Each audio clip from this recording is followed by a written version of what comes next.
All right, hi everyone. I'm going to call our meeting to order.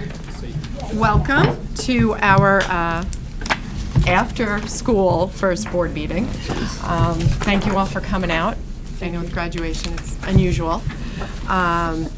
We are going to start with recognitions. Great. So first I have to apologize because when you call people in from the summer, that's never a good thing. But we feel some of these awards are really important and wanted to have an opportunity to recognize our students and thank them for everything. So we have a few awards in recognitions tonight. We're going to start with the CAVE Student Leadership Awards, which are for distinguished leadership in school and activities in support in the community. So Brian, I am going to ask you to start this evening. All right? So we're waiting for the student that will be recognizing. Oh. well, why don't we go to Andy? All right. All right, so There he that is, would right be me. there. All right. Okay, so I'll tell you a little bit about the CAVE Awards.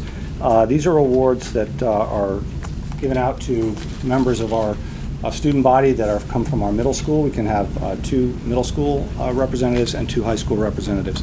The criteria here that they suggest would be that these students possess leadership skills, willingness to take on challenges, capability to make difficult decisions, show concern for others, have an ability to work with others, have a willingness to commit to a project, they exhibit diplomacy in their work, an ability to understand issues clearly, and an ability to honor a commitment. So given those criteria, we look to students. At the high school, we look to honor traditionally 2 seniors. And the first I have here is Catherine Zyko. Kate, if you want to come forward. All right. I have some remarks here from, brief notes from Kate's counselor, Jane Ellen Peregrine, but also some of my experiences working with Kate is when she would come into the main office to deliver morning announcements on behalf of the Trojan Code. And one of the things that many people will tell you is at times when we do have morning announcements, sometimes people would tune out.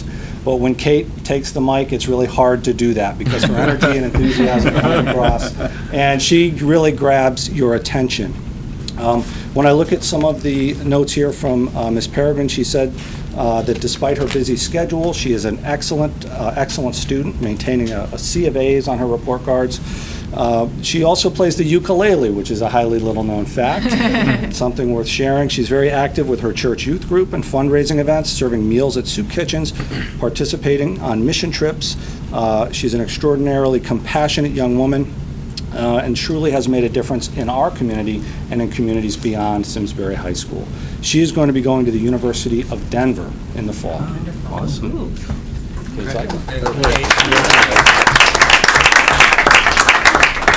On behalf of all of us, thank you so much for representing our district so well.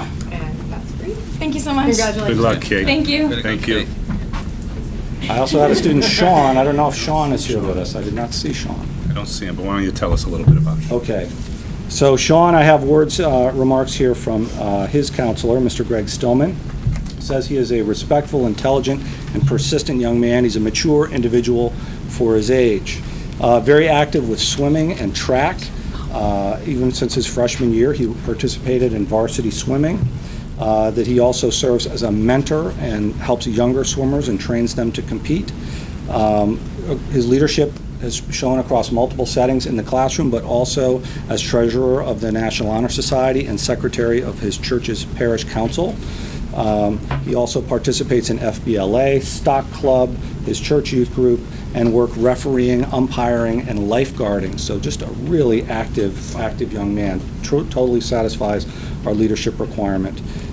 Predominantly honors and AP courses make up his transcript, and he'll be heading to the University of Michigan in the fall. Wow. That's great. Thank you. That's great. As someone who knows Sean personally, who has had a child mentored by him, he's a great example for all of us as well. So, Terrific. my congratulations to him.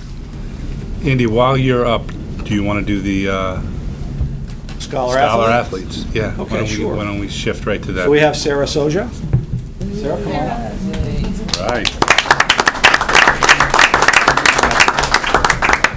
This is really an amazing award. One of the things we decided with our leadership committee was we were going to look for additional ways to honor academic, athletic, and extracurricular accomplishments. And our Scholar Athlete plaque will be placed prominently in our main hallway alongside our National Merit Scholars and our other prestigious honors that we have. To be a Scholar Athlete really says a lot. It says that you excel in the classroom, and it also says that you excel on the field in multiple sports. So it's quite an accomplishment to have you here, Sarah.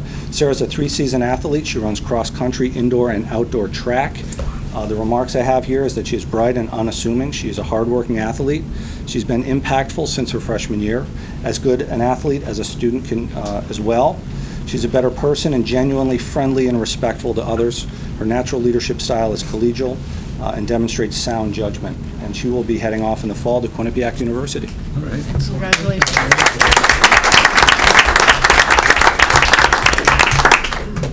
Benjamin Levin is our other recipient, but here he could tonight. not be here tonight. Ben Levin, again, amazing in the classroom, amazing on the field. He's known for his work in hockey and also boys lacrosse. The boys lacrosse team just made such a great showing at the state championship match over in Norwalk when they competed against the Darien, the Blue Wave. He had suffered an injury, so unfortunately he could not be on the field, but his teammates certainly missed him, and he played a large part in their having the opportunity to get there and represent our school at that level. Just known as being really part of the heart and soul of that team. His coach, Mr. Martocchio, described him as one of the most gifted natural goal scorers Simsbury High School has ever seen, both on the ice and on the field. And in the fall, he'll be heading to Dickinson College. Great. Thank you, Andy. All right, thank you. Yeah. Are they both going? They're both Brothers are going, yeah. together? Very neat. Great. Still not here, Brian? All right, so what we will do is we're excited about having the Kathleen McGowan, some of the scholarship recipients here. So I'm going to turn this over to Erin Murray to talk a little bit about. We had extensive applications from a number of students, but 5 rose to the top. And the Kathleen McGowan Scholarship recognizes students and awards the scholarship for academics, service, dedication to education, and lifelong learning. There are 2 young ladies that couldn't be here tonight. One is Jill Henrich, who's attending Providence College, and she was our recipient from Central School. And the other one is Melissa Ashelson, who was from Latimer Lane, and she will be attending Temple University. But it is my pleasure, we have 3 young ladies here today, and I'd ask you just to come stand right up front here, or stand up where you are. And I will introduce each one of you, and you can explain to the board where you're heading off to in the fall. But these are young ladies that are committed to pursuing further education and to impact the lives of young children.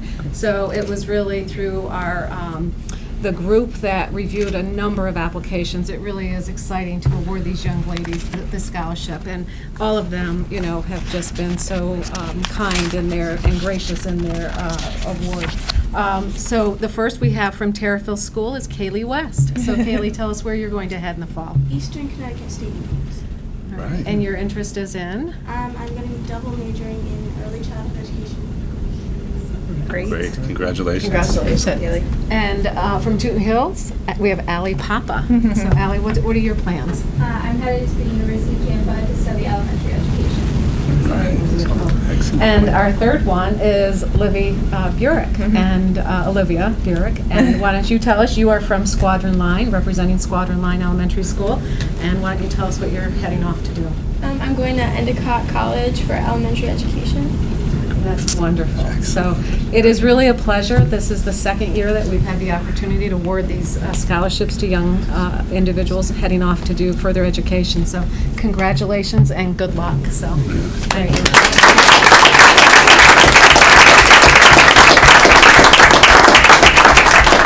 And I would just add again, congratulations to all the seniors in the room, and thank you for all your contributions to our school system, because it is really the students that make our school system great, and we appreciate all that you've done. So we know you'll make us proud and go out and do great things. So thank you very much.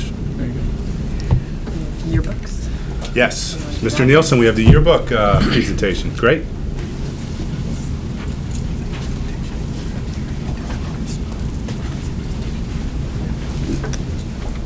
Thank you very much. Thanks. Hey, Doug, how you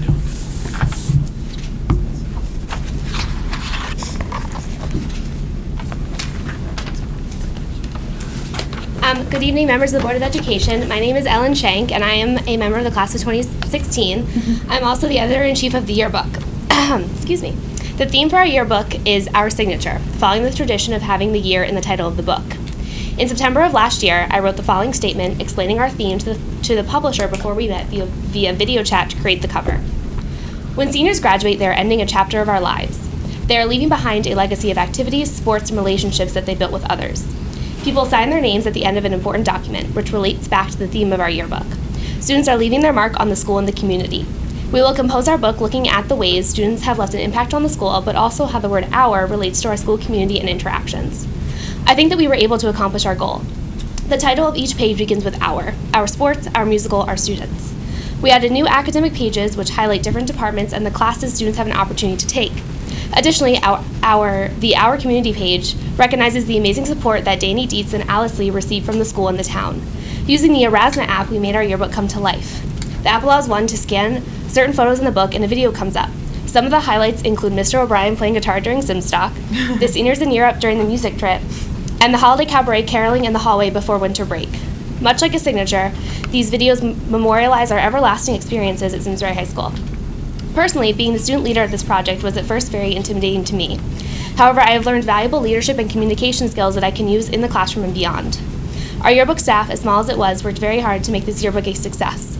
Yearbook teaches collaboration. We all contribute to make the book a reality. I now know that the stress of hitting a deadline is unavoidable, but good time management, organization, and prioritizing alleviate it a little. Overall, yearbook is a real-life experience. We have a product that we need to create in order to please the customer. I am proud to say that our yearbook was inducted into our publisher's National Gallery of Excellence. A plaque commemorating this achievement will be hung at the high school. Of course, our yearbook could not have been completed without the advisement of Mr. Nielsen and Ms. Henry, with whom I worked closely this past year, and since sophomore year when I started doing yearbook. They truly went above and beyond to make this yearbook a success. Next year, I will be attending the University of Delaware as a member of the honors program majoring in applied mathematical science. I look forward to using the skills that I acquired as the editor of the yearbook in my college career. Thanks.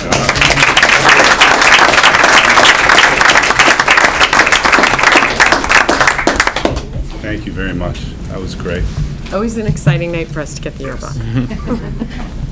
Thank you so much. Do you want to go? Brian, why don't you give us a few minutes on each of the kids? I wouldn't want Thank to. you. Yeah, and so we were expecting one Yep. of our students Thanks, this Brian. evening. So just representing Henry James this evening, I'd like to recognize our CABE Award recipients, Anna Sestone and Josh Bacalt. At Henry James, our process has always been really teacher nomination, and so we share the criteria with our staff and encourage teachers and teams to just really talk about the students that they feel really embodies the criteria of this award. And so to speak just briefly to both of those students, Anna Sestone, grade 8 student at Henry James. In addition to just exhibiting a natural leadership ability among her students, she's really noted by her teachers for her compassion. One of the things about Anna that really stands out to our teachers at Henry James is her ability to work with really any student or any group of students, and in that way serves as a great role model to her peers. In terms of her interests outside of school, she's actually very involved in dancing. One of the things that was noted when we talked about who would be the recipient of CABE this year was the fact that her dance troupe actually recently participated in an outreach performance where they went and performed for a population of special needs students who would not have had an opportunity to attend a regular dance recital. And so she has a high level of involvement in dancing outside of school, and that's some of the reasons why we recognized Anna Sestone this year. Josh Bacalt, again, a natural leader, 8th grade student at Henry James. In addition to his leadership attributes, he's really somebody who his teachers describe as just someone who has a natural love of learning. Somebody who's very inquisitive in his classes. He actually has a very strong interest in history, and so he has a hobby where he does a lot of coin collecting. He collects historical artifacts and just has that natural curiosity where he's highly motivated academically. And so those were the two students that we wanted to recognize this evening for the CAPE Award. And Great. thank you very much. Thank you, Brian.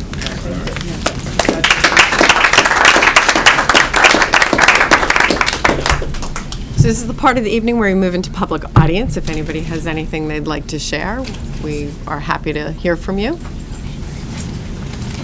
If you would like to take your lead. Just one quick word.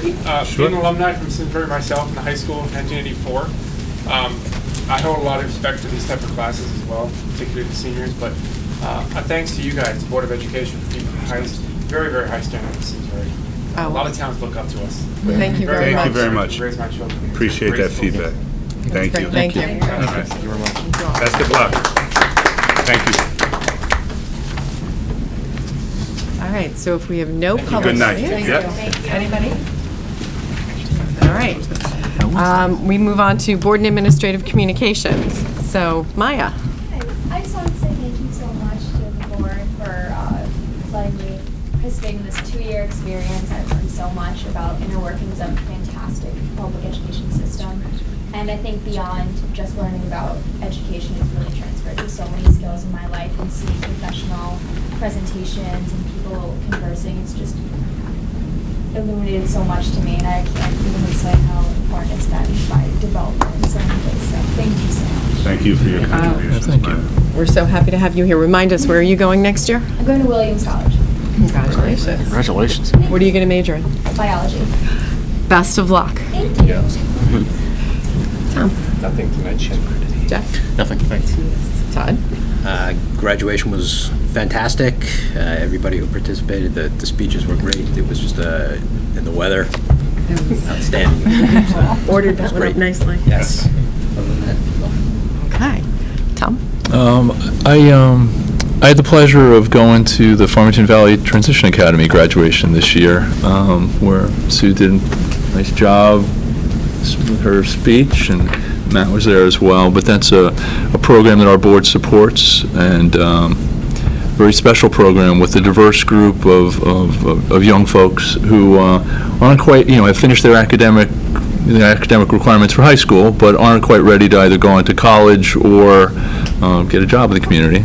And so I think that the team over at FETA does an amazing job with a diverse set of folks with a disability, and that ceremony is quite moving. And I recommend it highly for anybody to go to next year. So that's it.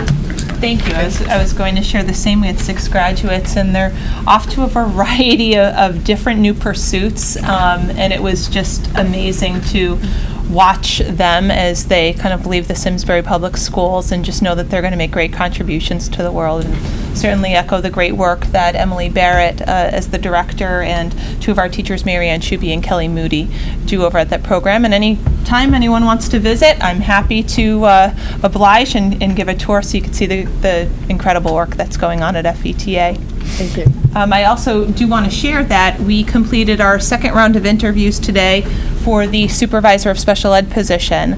As you may recall, Christine Golden is going to be pursuing a passion at the elementary level as a school social worker, which leaves a vacancy in this seat to team along with me. And we're really excited about the pool that we had and the finalists that we brought forth today. Matt and I are going to be meeting with a candidate next week, and we'll be recommending a candidate to you, I believe, next Friday. So I look forward to making that recommendation to the board. Perfect. Thank you.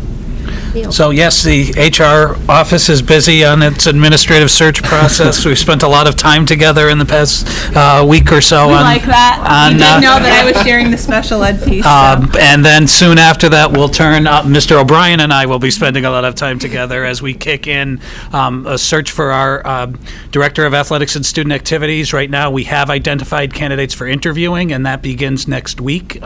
2 different days next week where we will be interviewing for that position. And we'll get ourselves almost to the end of that one and kick into our assistant principal search as well, which is scheduled for a mid-July completion. So look forward to those processes. I also wanted to update the board that we have begun a process of a look at a modernization and update of our website.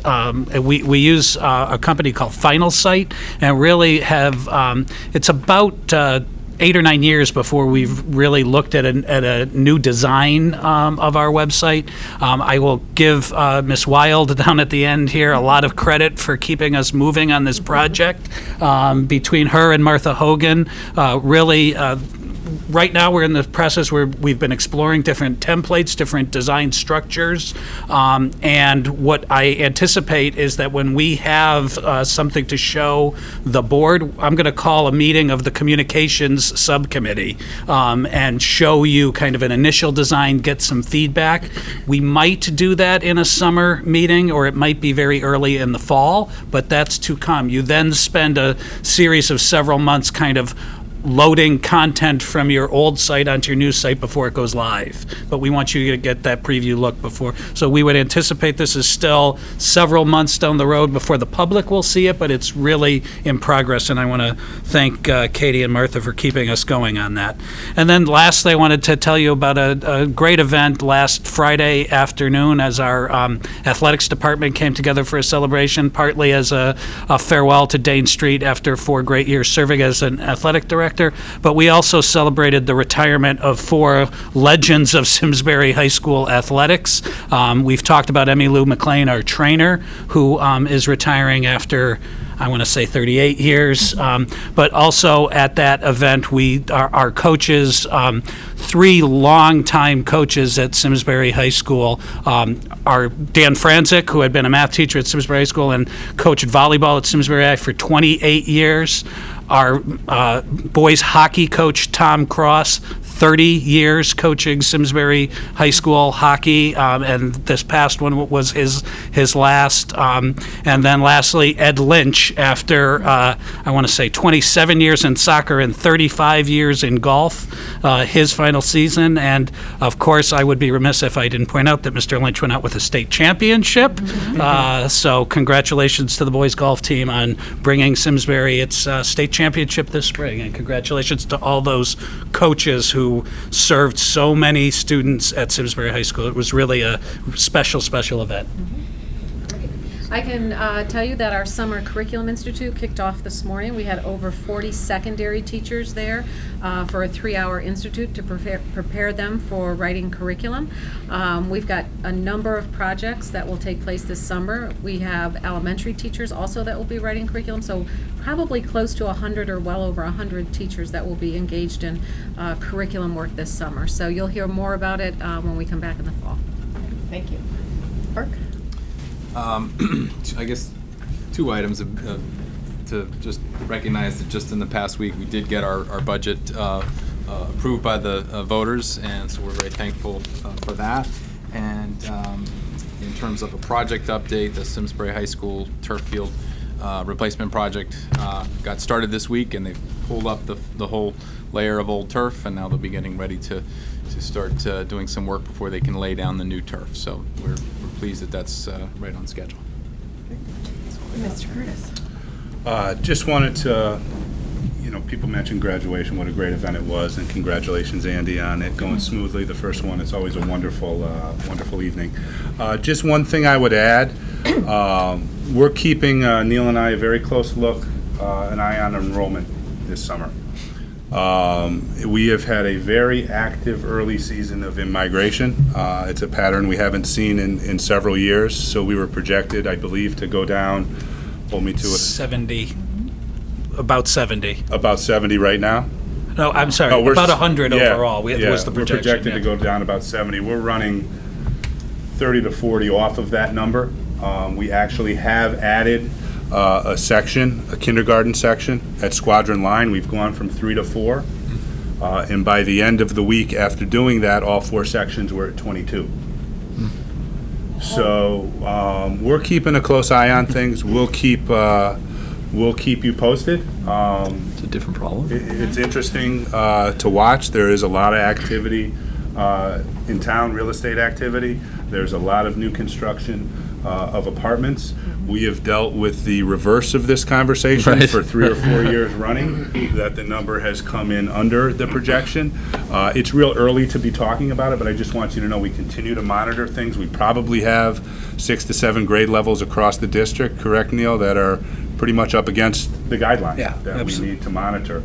not a situation that we haven't been in before, if you go back eight to 10 years, but one that we haven't been in some time. So, we're really going to have to take a look at that. There was room for the other. Just was going to the say same way? the physical With the space preschool? at Squadron. I We think had there a was swing one- space yeah. for the kindergarten. Yeah.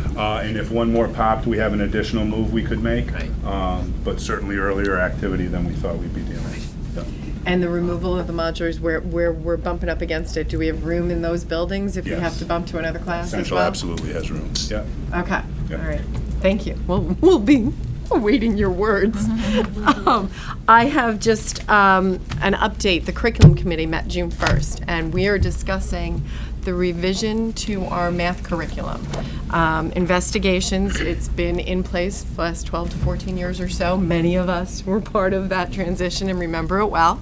And it is being redone, and a new version of it's coming out, which has caused the review of the curriculum. So rather than just look at one, we're looking at many, and that work is actively ongoing. There will be a stakeholders meeting in September, but we ask that everybody keep an eye on your summer newsletters from your principals and communications, Mr. Curtis, and your notes. You'll be hearing from us, so please take the time to read whatever communications come your way, because there will be notes about this. And we'll have more for you in the fall. Absolutely. And if I could just jump on or echo those comments, it's exciting to update this math curriculum. And as a father of 2 elementary school kids, I'm kind of my feet are in the fire on this. But so absolutely, if anything, there's going to be over communication, but I think that's nothing but a good thing. So just watch for all your newsletters and everything that else is out there. All right, so we are on to recommended actions. Exhibit 1, minutes from May 10th, 2016 meeting. Can I get a motion? So moved. And a second? Second. All those in favor? Aye. Aye. Motion carries. Abstain. Todd's abstaining, Katie. Okay. Meeting minutes from May 27th. May I get a motion? Second? Second. All in favor? Aye. Any discussion? No, I was absent, I'll abstain. Okay. And did I take a vote? I'm sorry. I Yeah. lost track. Yeah, you Are did. we good? We're Yes, you good? did. All right. Personnel, Mr. Sullivan. Yeah, we have a number of items for your action tonight, and we'll take them in 3 chunks. The first 2 involve retirements that were announced late in this school year. The first is Linda Roundtree, a social studies teacher at the high school. Linda served 17 years at Simsbury High School. She and I came to Simsbury High in the same year, so it's a special one for me. 17 years only talks about a portion of Linda's career. She spent an enormous number of years in private school education in interesting places all over the country, Houston and New Orleans and different places, before finishing in Connecticut. And she is already enjoying her retirement since we're at a June 14th meeting here. And then secondly, Kathy DiMaria, who is one of our literacy coaches at Squadron Line School, 25 years service to the Simsbury Public Schools, also announced her retirement. So ask for a motion that the board accept the retirements of Linda Roundtree and Kathy DiMaria. So moved. Second. All in favor? Aye. Aye. Second chunk of personnel motions involves some resignations that we had late in the school year. Abe Amory, we're excited for Abe, who is a 6th grade teacher at Central School and went and got his administrative degree this past year and landed a job right out of the gate and is going to be a principal in Litchfield. So we congratulate Abe on his principalship. And secondly, Kaylee Donovan, a social studies teacher at the high school, who has made the decision to actually make a career change at this point and is going to be seeking some different professional opportunities. And then, with regret, I would offer the resignation of Eileen Eustace. As you know, Miss Eustace has chosen to take an assistant principal's position in at Conard High School in West Hartford. So asking that the board accept the resignations of Abe Amory, Kaylee Donovan, and Eileen Eustace. Can I have a motion? So moved. Second? Second. Any discussion? All in favor? Aye. Okay. And then, as board members will recall, there's a stipulation in the SEA contract that gives teachers a certain monetary award if they announce for us in advance their intent to retire. It allows us to plan very thoughtfully about replacements, and just it's good for strategic planning purposes. So we had 2 teachers do that as this school year. So these retirements would be effective in 2019, but you take action on them now. One is Jean Lawanda, who is a reading intervention teacher at Terriffill School, 17 years of service. I will point out that I taught Jean's son Dave when I was a teacher at Farmington, so we're full circle here. And then Susan Kelleher, who is the art teacher at Central School, and Susan has been in Simsbury for 18 years. So the motion is that the board accept the notice of intent to retire of Jean Lawanda and Susan Kelleher effective June of 2019. Can I get a motion? So move. Second? Second. Any discussion? All in favor? Aye. All right. Moving right along. Mr. Burek, collective bargaining agreement. Okay, the Personnel Negotiations Committee has completed a collective bargaining agreement with NAGE, the custodial union, and I wanted to thank everybody for the careful and thoughtful discussion that went back and forth, and with the acceptable agreement that we came to. And I'm going to actually flip it over to Burke to make sure that I don't make any mistakes in the details. Well, the board has an exhibit highlighting the aspects of this 3-year collective bargaining document, and I just wanted to highlight a few of the aspects. The subcommittee's goals we're able to reach in terms of getting, this is the last employee group that did not have the high deductible health plan option, and that would be mandatory for new hires going forward. Similar to the teachers'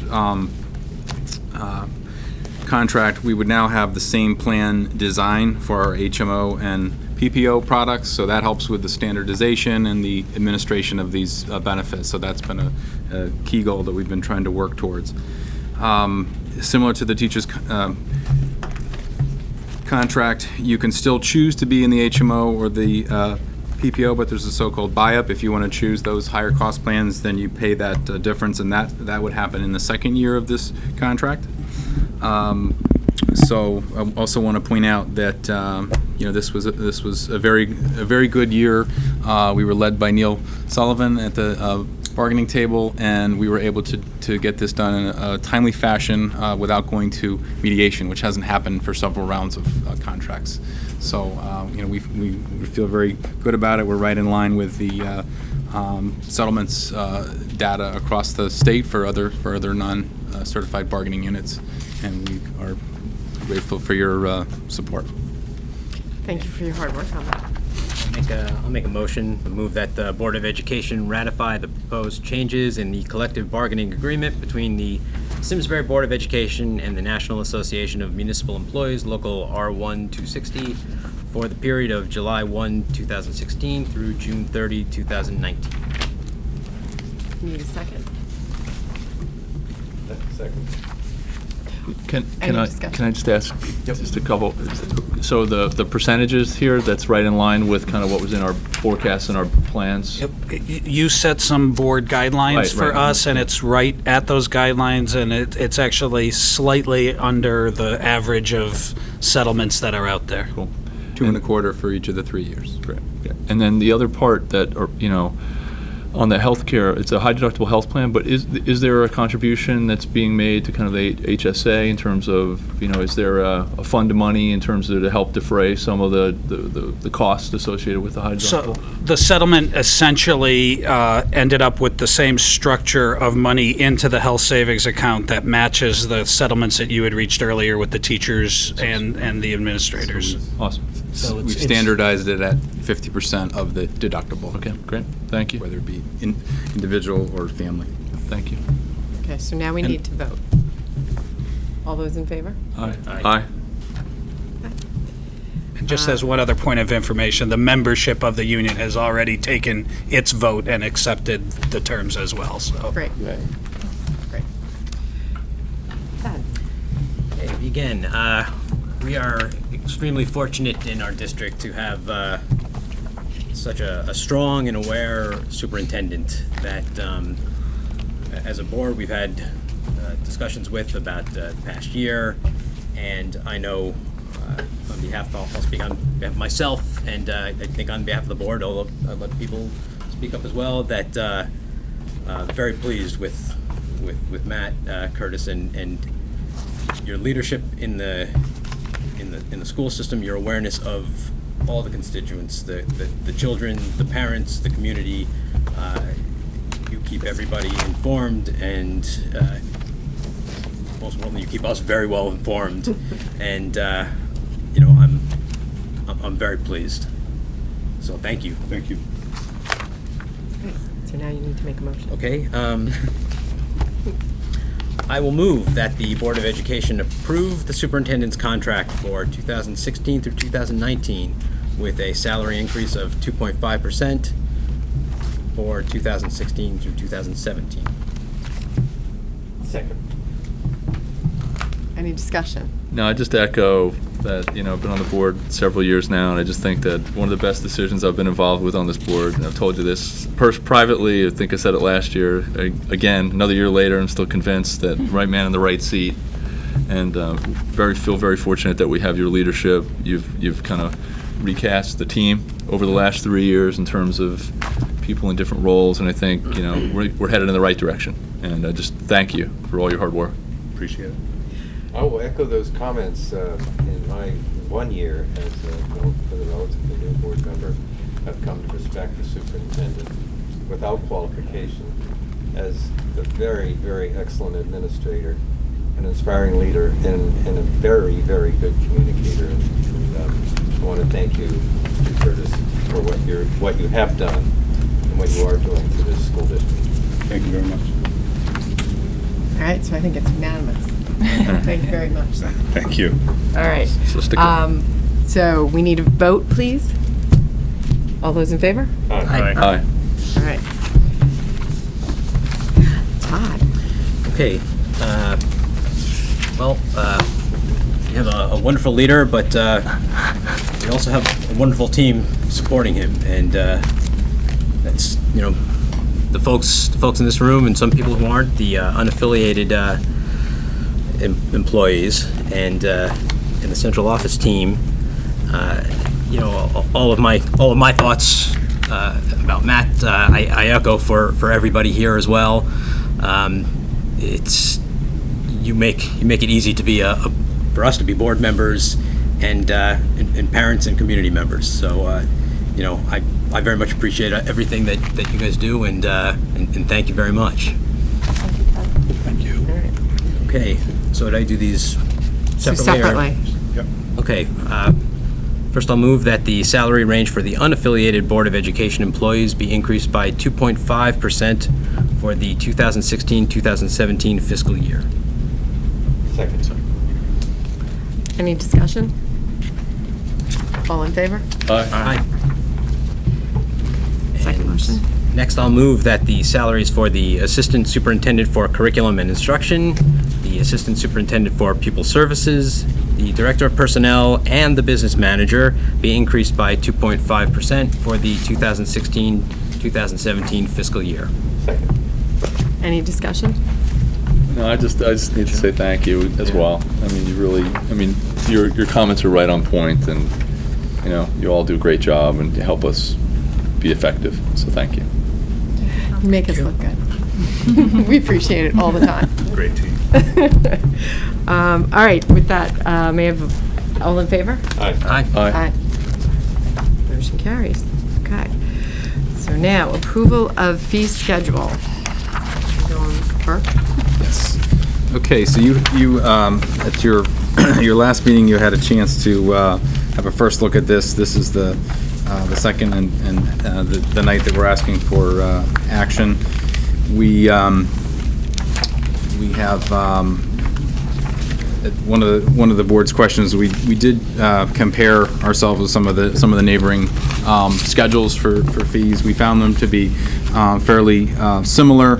One thing we did note from looking at some of our neighboring districts that we'd like to do for the year following is just sort of simplifying this schedule and kind of shortening it a little bit. I think ours is lengthier than it needs to be. I think we've got some format changes that we could make, and it would help to simplify it. But we are recommending the adoption of these increases. It was roughly 2%, as you may recall, and we're looking forward to any other questions, try to answer any other questions that you may have. May I get a motion on the fees? So moved. And a second? Second. Any discussion? All in favor? Aye. Donation from HJMS PTO. Okay, so we have for you this evening a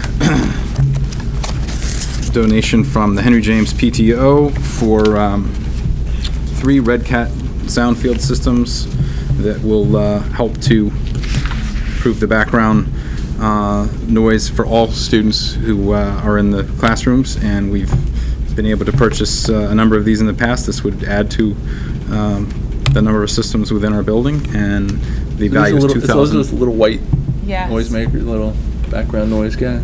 No. No, what are they? It's actually the opposite. Okay. So it's a universal design piece of equipment. So the idea is a teacher speaks into a microphone system, and it broadcasts the sound of their voice in a way that everybody in the classroom can hear it more effectively. Wow, very So cool. like surround sound? Essentially. In a way. With noise cancellation for the You can sit background in stuff? Exactly. And it sounds like they're They're right next there. to you rather Yeah. than way over. Very cool. Very It helps cool. with sensory issues, it helps with students with central processing Right. issues, and it's just, as Brian said, it's a good universal design for learning. Thank you. That's great. I saw the words, I just didn't understand. So the value of this donation would be $2,703, and we would ask for your approval of this.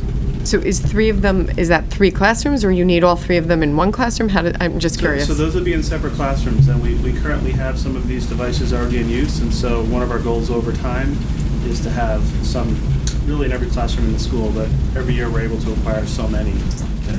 ETC's been very supportive of that. Very cool. That's Thank you. great. I need a motion. So moved. And a second? Second. All right. Any discussion? Yes, this particular technology is the Henry James Middle School the only building in the system using this, or No. is it used, where else is it used? There's some at the high school. Some at the high school. Yeah. And I'm aware there's some of the elementary levels Some as at the well. elementary as well. I believe in just about every building. I mean, we have a staff member who works with hearing impaired students, and so there's not only faculty but student needs in some cases. So we make sure that those are met for those students or faculty members that need this assistant device. So, could you again say what is the what's the benefit of this technology? It basically drowns out ancillary background noise. Like that's going on right now? That's perfect. Fix it. Right. Right? Yeah. So that could be very, very distracting for students with processing issues. Yeah. But it's also just kind of good practice overall. So For all students. the systems that we have in elementary, in the middle school, at the high school, to some degree have been targeted for specific students so that they can have access to the discussion that's happening. But so that's where we start, and that's how we prioritize. But as Brian has shared, because of the good design nature, he wants to continue to add these systems to the school. Sure, and I would just add to that, I mean, teachers that use these systems often have reported less fatigue at the end of the day, and so when you're projecting all day long with a raised tone of voice just to talk loudly to a group, that can be draining over the course of the day. I mean, what it essentially allows people to do is talk in a regular tone of voice, have their voice project in a way that all students, no matter where they're seated in the classroom, can easily hear the instruction. And the microphone is wireless so that the teacher It's can just move around the around? neck. Exactly. Yeah, well, the reason I'm asking these questions, it sounds so interesting. I'm just wondering if this is a technology that, I know we can't have that discussion now, but if this is a technology that we might want to consider putting into our budget for the entire system the next time we go through the budget process. Just an idea. Thank you very much. All right, so we need a vote, please. All in favor? Aye. Aye. Thank you very much to the HJMS PTO. Policy, Mr. Sullivan? Yes, we've been at this policy game for a little while with the need for 2 readings of each of these. This particular set, we had just 1 meeting in April and 1 meeting in May. So this is finally ready for a vote. It's had a long gestation period with you, if you will. Especially for those of us on the policy committee. I've been looking at this Yes, for a long right. For time. those on the policy committee, we've been at this since late January. But it's a number of policy updates that, as I've explained in previous meetings, the reasons for them. I did want to highlight one thing that you'll recall that at the last meeting we talked a little bit about that one where there's a community policy in here about photographing or videotaping events. And what ended up at the end of the meeting is that Maya ended up with some very interesting questions about the student version of doing similar things where students might post things online that are produced in school. And I actually made arrangements to meet with Maya and start looking at student policy just based on her questions, because it raised enough questions that I wanted to know what we had in place. So at the end of the day, what I think we are doing here is this is an 1100 series policy, which is a community policy. So I think this policy is appropriately written because you're asking parents to be mindful of the idea that we shouldn't be posting on social media pictures and events. I knew that we had some policy around student language, and Maya and I found it in our meeting. We got out the student handbook. We had the policy book out. So I put it in your folder tonight. You'll find a document in there, which is a couple of pages out of the Simsbury High student handbook, but it's also in the others. And it's basically a document that John C. Latwinick has produced, which is around digital citizenship. So it starts halfway down what is page 30, and it goes all the way over to a full another page in which our Technology Advisory Committee adopted this language, and this is their definition of what it means to be a responsible digital citizen, and it clearly includes things about not posting things without people's permission. Hard to monitor. This is really one that's about educating students. We do a lot of that through our library media specialists, and have tried over time to do a little bit of it through things like the HJMS homeroom period and SHS Connect. Clearly, I think there are things we can do to better raise the level of education with our students with digital education, but it was a pretty interesting, half-hour discussion looking through policy books, and I'd invite Maya to jump in with. Yeah, we were looking at whether something covered with student conduct in our handbook as opposed to just, before we looked into adding anything to the policy. So we found this, and we think it happened. The revision came the 2013, 2014. We were trying to look through different handbooks to see where the change occurred. But they did very extensive going into rules and conduct, and we thought that it covered it really well. So the next step would obviously be making sure the students are more aware of this so that issues don't arise, but it's a great outline. So what comes to mind for me in looking at this is and you're going to tell me which class it is, the class at the high school where they film the Shakespeare videos. Yeah. Many of them end up on YouTube. Yes. So is that something where everybody has to grant permission Where to you- have that posted? And what that's about is seeking the permission of everybody who's in that film, whether, and I think that the advanced placement English teachers are checking with students to make sure now, whether that's, I'd want to talk with John Cia about but it's the responsibility of especially like art teachers, people Right. posting things, to be having that conversation with their students Right, so about when the what's assignment appropriate. goes out, a reminder that everybody's got to be on board before it gets posted. That's right. And they say protecting safety and identity of others and myself before you put things on. Right. So that's kind of the outline. Okay, So. all right. So anyway, that was an interesting discussion that led out of this. I think all of the policies are in order, so So after all this time, I hope we get a positive vote tonight. All right. So all of these policies that are listed in Exhibit 9 tonight are ready. Motion covers the whole page. Your motion covers all the policies. I'll make that motion. I will second it. As a policy Any member committee. discussion? And all in favor? Aye. All right. There were a lot of policy changes. Thank you for all your help. Yeah, that was a lot of work. Thank you, Neil. All right, moving on to school calendar. One more for me tonight. Gosh, I thought that was Yeah, done. so this is revisiting that, there's a good and a bad. So the good is, everybody is thrilled with our 3-day October break that's bonus coming. weekend? That's our Columbus Day, and which is, because of how close it is to Yom Kippur, we decided to take a lengthy vacation period in October. What happened is, we also tried to meet the calendar committee's guideline to get out by the second Friday in June. So that was going to be June 9th, and what the original version of your calendar did was have a PD day on June 12th and the last teacher workday on the 13th.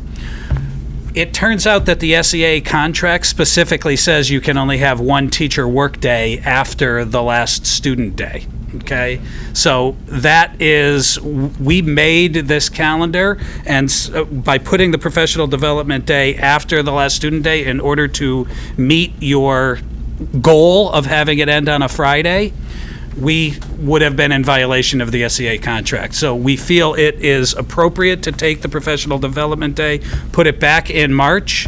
What that makes is the last student day a Monday. Were we to have no snow, we'd be really upset about this, but we do live in Connecticut and are fairly confident that the last day of school won't be a Monday. So really, If it is, Could it'll be always a very call one quiet last day of school. You might so not have it anyone really, else there. it really is a necessary adjustment based on the fact that what we did to try to meet the confines of the calendar committee put us in violation of the contract line. So I'm just going to ask the question. The PD day couldn't go to the beginning of the calendar? Not and fit within starting on the last Wednesday of August, not once you added that extra Right. day in October. So if you, And I- so we couldn't have PD on, because the teachers report in on Monday anyway, Right. The teachers come, and we do have PD on Tuesday already. Monday and, okay. Right. So the teacher, and clearly your calendar committee guidelines say start on the last Wednesday of August.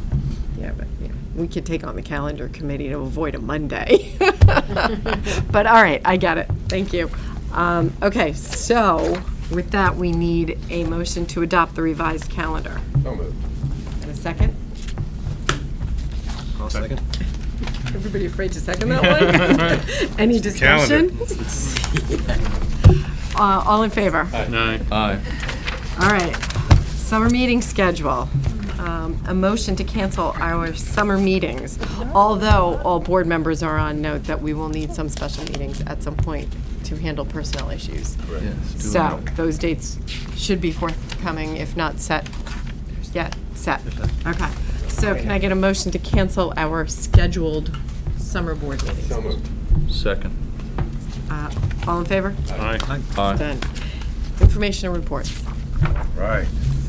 Aaron is going to, I think, tee up our NEASC update. We have two of our wonderful teachers here who have made their way back from summer break already. Inviting Andy O'Brien, Jacqueline Petrella, and Keith Berthume to the table. Jacqueline and Keith have been appointed, and yes, we have to document everything when we talk about NEASC. For NEASC. This is not for my Facebook or anything of that sort. Really? Of course, everyone needs to sign a waiver. We're not Facebook worthy? Wow. Well, I can if you'd like. One of the requirements is to have board conversation regarding the NEASC visit. And to it- physically prove it? And it happens every It'll be in the 10 presentation. years, I can't believe it's been 10 years since the last time we've done this. But over the last year, this past school year, we've been through a self-study. And, I don't have the clicker, do I? No, you're gonna have Get it. It's in Sue's top drawer.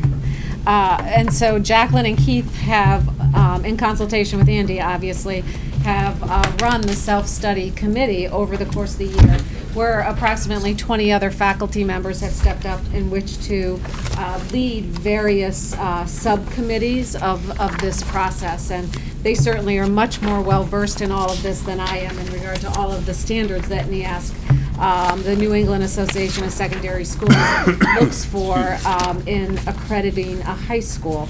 And we've had almost every professional development day over the course of this school year dedicated to the high school to work on this self-study. And then in the springtime, once the groups worked on their reports, brought them to the full faculty for a read and for a vote. And the biggest piece that will culminate this activity is in September. And we're here tonight to talk with you about what that visit will look like, what we've accomplished to date, but that September weekend, it's a Sunday, Monday, Tuesday, Wednesday, that we are going to need you available to be able to speak with these folks when they come to Simsbury. So, and as you remember, we did budget. There's a budget commitment that we made for this visit as well when we were in the budget process. So I'm going to kick this off to Keith and Jacqueline and Andy O'Brien and let them tell you a little bit about the work that has been going on at the high school this year. Okay, some of you may remember Neil and I sitting in front of you just over a year ago. Yeah, it was a while ago, and telling you about this process. We're going to quickly review that process today, and it's a 10-year cycle, and we are culminating that 10-year cycle in an exhaustive self-study of the school itself and seven major parts of the school's operation, from the community all the way to the nuts and bolts of the operation of the school.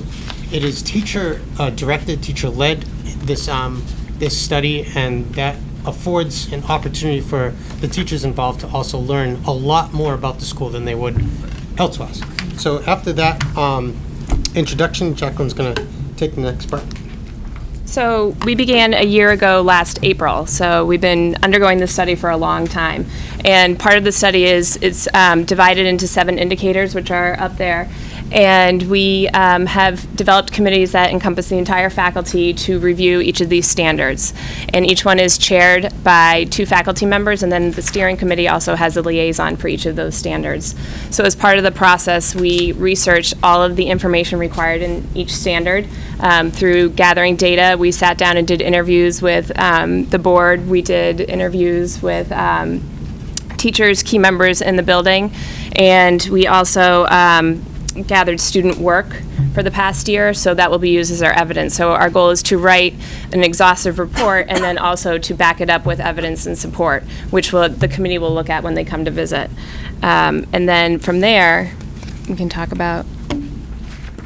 Each of the 7 reports of the self-study have indicators inside. So NEASC does exhaustive research through Brown University and Endicott and different places that look at the 7 different aspects of a well-run high school.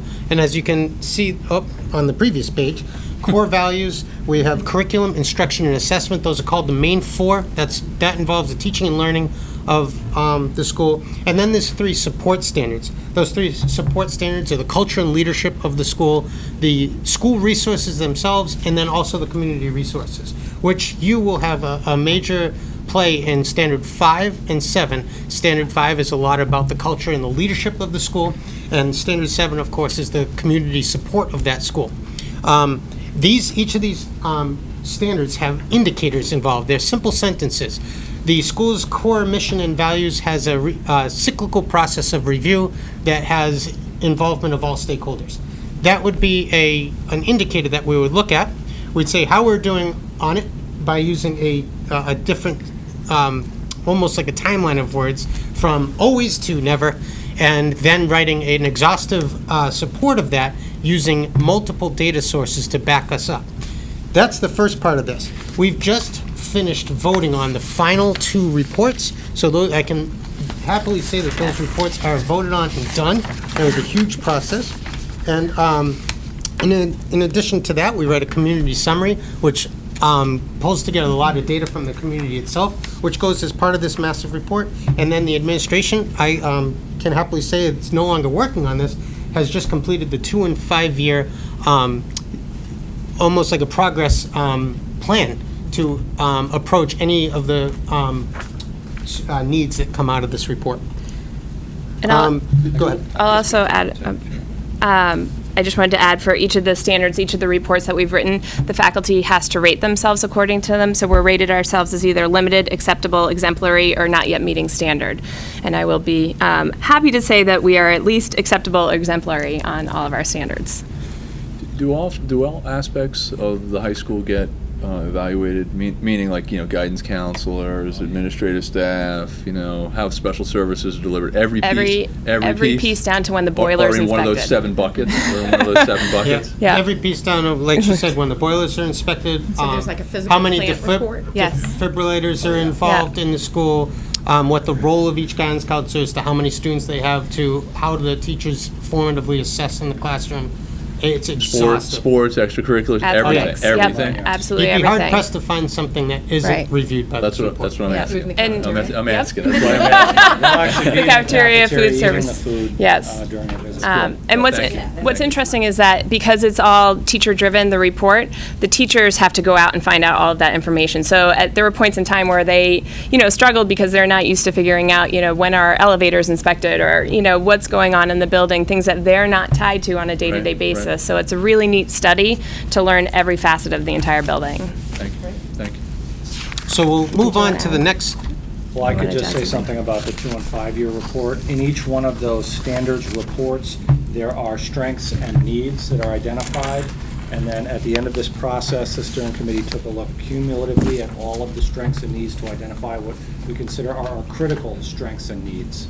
So what are the things based on all of those needs in those areas that are of the highest importance? And then the administrative team, we developed a 2- and 5-year plan, looking at those critical needs, what made sense over the first 2 years, what were probably the most important things for us to address, and then over the following 3 to 5 years to round that out. And that is our 2- to 5-year plan. I apologize if you mentioned this already. The steering committee is made up of? It's Keith and I co-chair it, and then we have 7 teachers that are on it as well. Were there any surprises? I mean, out of the 2- and 5-year kind of things to address, do you know what I mean? No, I think we came to consensus that there were things that we could see that should be dealt with. I think when you look at the standards are ambitious, and they're intended to push the envelope. They're intended to really raise the bar in all of your practices. And that's something that, as we looked at that, we conceded that when we went through. And their job when they come will be, after reading our report and looking at these, to say, okay, this is your self-evaluation. Now let's see if we match. If we agree, right? If we agree. And then what we take away from that, I don't want to steal your thunder, guys, right? But they will give us a report, and that report will serve as our professional development plan for the next 5 years. It's important to note that there has never been a school, and probably will never be a school, that gets exemplary in all 7 categories. I don't think it's possible. I don't either. And Neil has extensive experience with NEASC, and in fact, their exemplary schools that they host as this is where you should aspire to, get exemplary in 2 or 3 areas. Okay. So the next thing we're going to talk about. Tough grading system. Yeah. It's a tough grading system. It's like, as Mr. O'Brien said, it's designed to push the envelope as much as possible. So our visit, as we noted before, is starting Sunday, September 25th. And who is coming, we have a visiting team that will come, and it is composed of a chair and a co-chair who have yet to be named. And then there are 14 other team members who are representatives from all walks of life from a school system. So you have teachers, administrators coming, and it's all volunteer. So they come for the 3-day visit. And once we know the chair and the co-chair, we will meet with them, at least the chair, in advance of the meeting to prepare for their visit. Will they come from Connecticut? Are they Connecticut-based? Connecticut, New England. Massachusetts, and Yeah. perhaps Rhode So Island. anywhere in New England, not necessarily Yes. coming to us from Connecticut. Yep. Yep. The majority of the team looks like, right now, they're from Connecticut, with the exception of one teacher that I saw. from Massachusetts. I don't remember distinctly. And we have a number of teachers. When we took a poll of the faculty at our last meeting, I would say at least half of our faculty has been out on visits as well at other schools. So we have a wealth of experience going into this visit, which is a great part of it. That's highly unusual in a school of this size to have that many staff that have been to visit other schools through this process. It makes a big difference. So the overall goals of the visit, the visiting team, prior to coming, will read all of the reports that we've written, which are extensive. We're looking probably at close to 250 pages at this point of a report, and you get to read that too. So their focus is on inquiry to come in, and I will say there are executive summaries as well that board members that may reference. But I didn't want to give a shortcut away there. You're going to take away my beach read? It's exciting. so yeah, very exciting reading. The visiting team will focus on taking that report, those reports that they've read, and they're coming into the school to independently verify things that are said. They're going to write the same exact report that we took 114 or so staff members over a year and a half to write. They're going to write the same report, the same exact standards in 3 days. And only 2 of them on each of those standards. So they are working, anybody who's been through this process knows very clearly that it is an exhausting process to visit a school for NEASC. And they're even talking about shortening that a day, which I'm not sure how they're going to do. The visiting committee's up at 6 a.m. and going to bed at 11 at night. You're working in the workroom until easily 11:30, sometimes midnight, when writing the reports. And each one of those indicators that I've mentioned for each one of those standards, and there can be anywhere from 8 to 16 indicators for each standard, has to have 3 data, bits of data that they themselves have to draw from in order to make any statement whatsoever. So that data can be, say on Sunday they meet with you and they ask you interview questions. That could be a bit of data. The Endicott survey, which is a huge survey we did under Neil's leadership over a year and a half ago, is another place they could get data. And from going around the school, shadowing students, and we'll go more into that in a second, to get the third piece of data. They cannot make a single statement without seeing 3 bits of data. Those 2 reports, or their report, has to come to consensus with the whole group that comes to visit on day 3 and 4 of the visit, and then they send it off to the editor, and that's their part of the report. Both reports go to NEASC, the commission. The commission looks at the 2 reports and makes a call on whether the school gets accredited or not. I will tell you this right now, we are going to get accredited. So let's move on to the visit itself. So Sunday is the first day of the visit. So it is tricky getting people to come in on a Sunday, but we have to have teachers and faculty, administrators in on a Sunday. And we passed around your very own quick guide, what you need to know about the NEASC visit. So you can have that in front of you while we talk about it. And Sunday has a couple key components to it.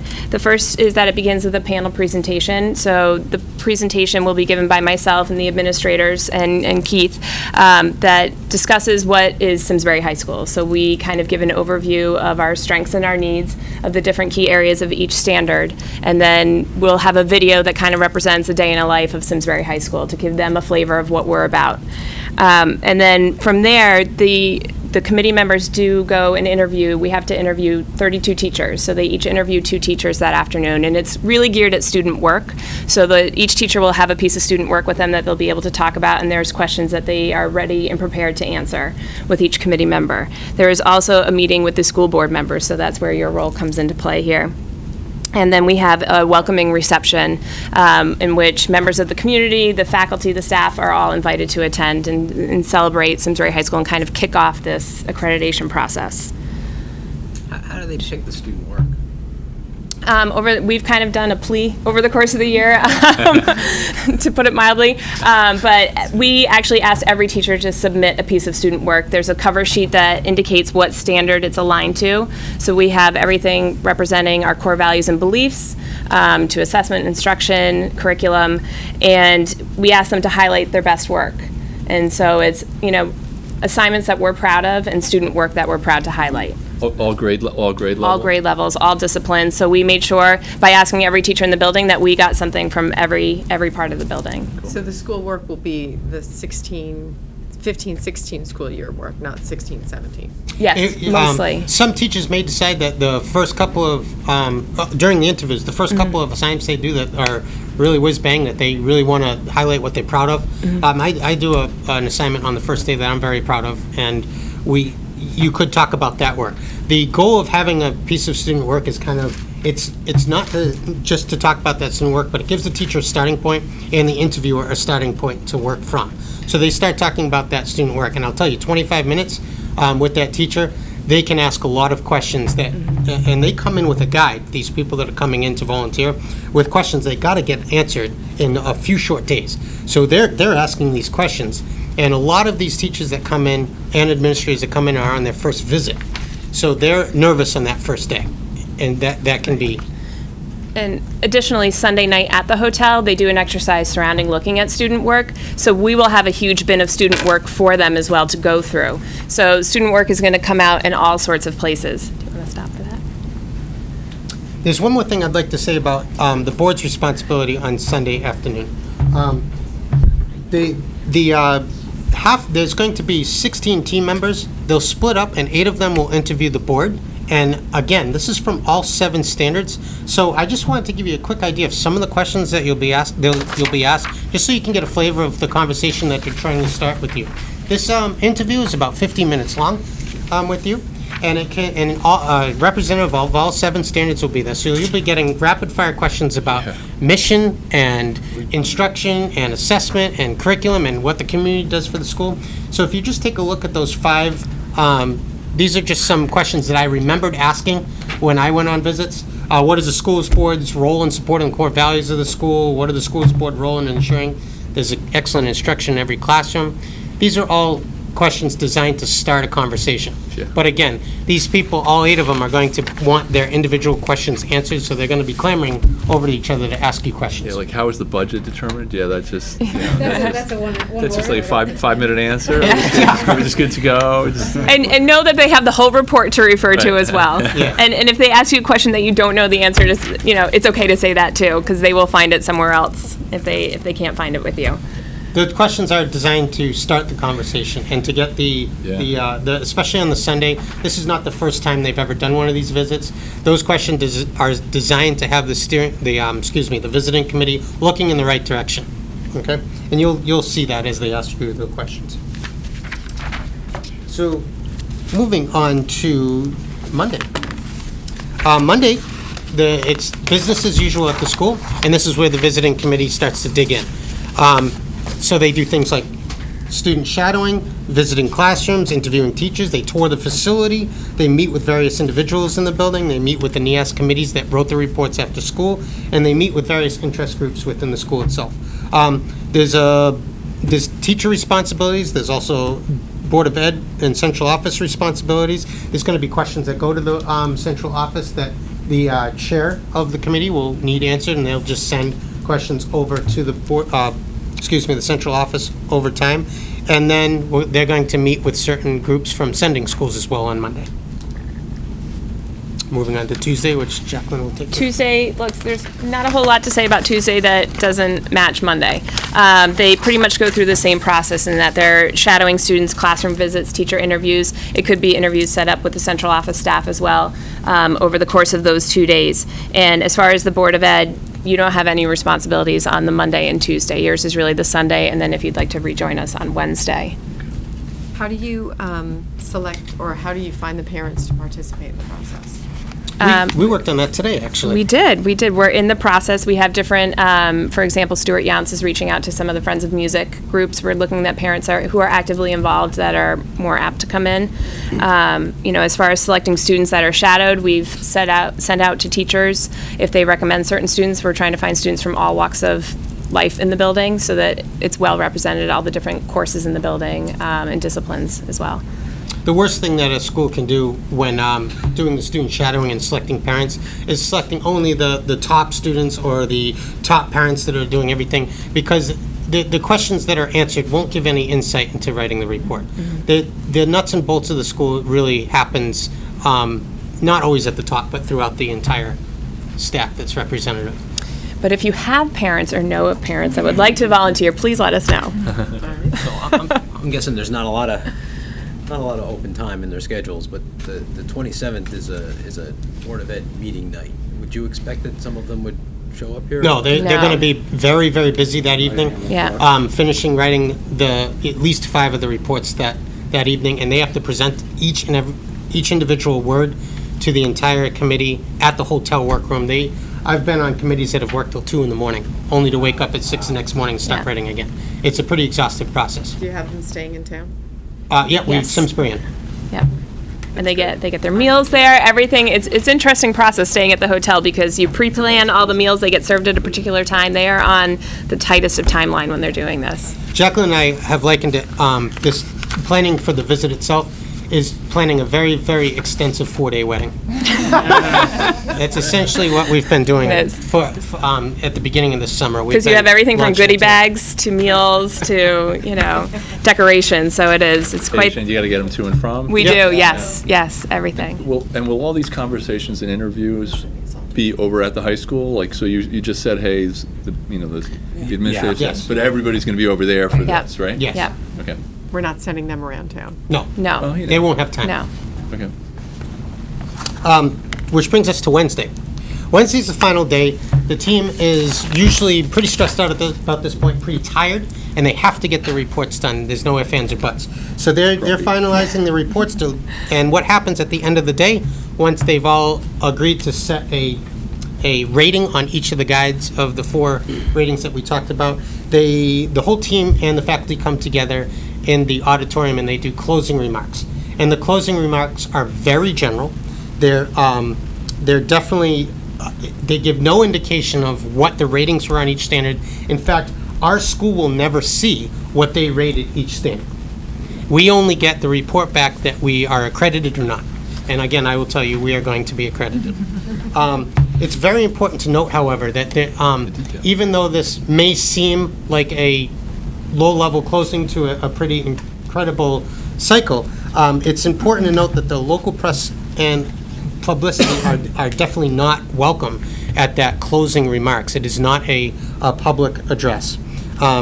So that's important for everybody to know. Although board members are invited. Yes. Of course. Yes. So is it, you say end of day, is it the end of the school day? Or are we talking Yeah, about it's usually at about 2:10. 2:30, well, yeah, they usually roll in about 2:30 to finish up their things. They do a lot of shredding that day in their workroom. And that should be mentioned as well, that what they do, our faculty doesn't get to see their work. We can't go in and say, hey, how you doing? They have a secure room both at the school and at the hotel. Of course, we can't go to any one of those. And we In have- other districts that are right on, teetering on the edge, I can assume that it could get a little bit more iffy about the keeping things secret. Again, It's the final report you have access to. yes, and that goes through a very incredible editing process. I don't know if anybody sent something to a professional editor, but usually it comes back with more red than the actual. It takes quite a black bit of and time white. until we actually get the report back. Is there much detail in your final report? Or is Oh, it- yes. Yes. Okay, so while you don't see what kind of built the report, you get. The final report. We do get We the get the whole final- entire final report. Without the ratings. And as you also get a copy of that. It's a public document. Okay. So clearly, as your responsibilities would be Sunday and then Wednesday midday if you're available at 2:30ish. 2:30 would work, so. What is Sunday time? What time on Sunday? There's a couple of things that you'd want to be a part of. So the first thing that happens is the panel presentation. I would encourage you to be at that because it is very, very enlightening. It's our school wrapped up into a 50-minute presentation as best as we possibly can, from our core values all the way to the data that's the most outstanding. Also, what our schools feel are the most important aspects of our school. And that starts That's at about 1 o'clock. 1 o'clock, yeah. Okay. Then there is a welcoming reception, right after that. That's when the interviews happen with you and the parent groups, the visiting team splits up. That's their first opportunity to really ask probing questions. So that would be, I would encourage you to be at that one too if you're able to. And that happens at about 2:10 to 3:10 rather. Then you get a break. They go interview the teachers for an hour. And then at about 4:10, we have the welcoming reception, which is going to be between 120 and 130 people, including the visiting committee. It's lightly catered. It's just a meet and greet. These used to be tremendously lavish affairs, but NEASC has really had the priority to bring those down to a more manageable level because for some schools it was just financially overbearing. But there will be student involvement in that. So students will be guiding the teachers, the committee members to the teachers. We'll also have student performances as far as kind of background music. Some of the jazz ensembles are playing. And then they aren't preparing the food, but they'll be helping to kind of serve the food and set up and clean up as well. And then we will do another board workshop prior to the visit, another conversation with the board. Please, Is that something? Yeah, sure. September, just prior to the visit. Right. What I 10 years ago when I was principal and helping the board get ready for this, we'll give you the executive summaries of each of the reports, and then what's a very digestible way you'll see that the faculty has identified strengths and needs related to each area. So bulleted strengths and needs, and they're very good summary documents of much thicker reports. So that, to me, is what the board would really need to know went into the work. And we'll do that in early September. Early September. Okay. Okay. Can I ask you a question about those self-studies? How satisfied are you or were you with them? You do a self-study, maybe everything's rainbows and unicorns, right? Or the other flip side of that is everything could be really terrible. Were you satisfied that it was taken seriously and you have sort of a good mix there, sort of that well-balanced that you really want? I think we have an honest view of the high school. I think people weren't shy about saying what they thought that we need, and they weren't shy about celebrating the things that we're really good at. I think, it wasn't all rainbows and butterflies, and it wasn't horrible either. I think people were really honest because they know we do a lot of great things there, but there's also some needs that need to be addressed as well.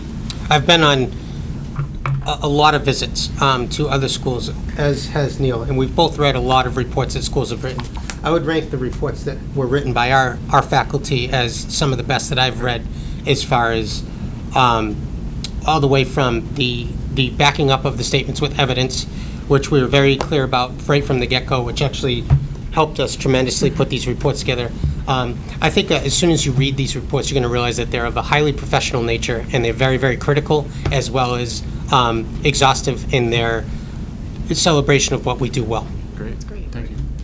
Excellent overview. Thank you very much. Thank you so much for all your hard work. I just want to take a minute to publicly thank Keith and Jacqueline for all their hard work, really working with the steering committee, our entire faculty, the hours that they put in, bringing the snacks and keeping the energy levels high, and helping people to really see the value in this, but also to power through the tough times, because it could be a grind. And I think we have the right combination with these two people here at the helm to do that work, and I really appreciate all you did.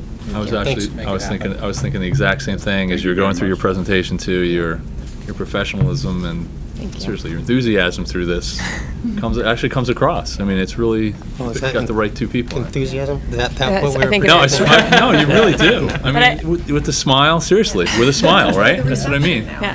Well, Yeah, I'll also we've got a thank long you way. for the October break because I'm going to Disney World. So. You didn't change that. Yes, I was worried. Good. Tremendous amount of work over the summertime that they're working Yeah. with the team. Yeah, we with put as in a well, good so- bit of time today, actually, Yes, with the we steering did. committee. So Yeah. So Lot thank of you for fun. your support on this. Thank you. Thank you very Great, much. thank you. thank you, folks. Thank you. And again, don't be afraid. If you got a question, email any of us through, and we'll get that answer to you. But I think it's a good idea to have a quote prep session. But Yes. Oh, yeah. you'll be fine. Thank you very much. Thank you. Great Thanks. questions. All the confidence. I just want to ask everybody if we can just shift gears a little bit. I see one of our awardees got here, and certainly would like to take the opportunity to recognize her. So if Brian wants to take a step up. Thank you, Keith. There we go. So it's my pleasure to introduce you to Anna Sistone. Anna is one of our CABE Student Leadership Award recipients this year. As I shared a little bit with you earlier about our process at Henry James, it really is a great recognition for Anna because it's just recognition from our staff, from our teachers who really collaborate around who they feel would be a great representative from our school. And so for her compassion with others, for her natural leadership, for her work with all students at Henry James, we'd just like to congratulate Anna on this great award. We'd also like to recognize her parents that are here this evening, Christy and Rob Sistone. They're here to join us. Of course, Christy is our speech and language pathologist at Henry James. So it's a really nice night for all of us at Henry James, and we're very proud of Anna. Congratulations. I have a certificate for you, and I would advise you to go see all the nice things that Ms. White said about you before you got here. Thanks for representing us so well. Congratulations. Okay, so back to business.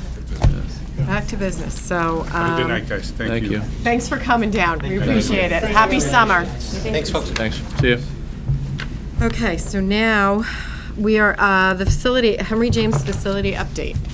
Right. Okay. So we have Principal Brian White here with us also, and wanted to try to bring you up to speed a little bit on next steps.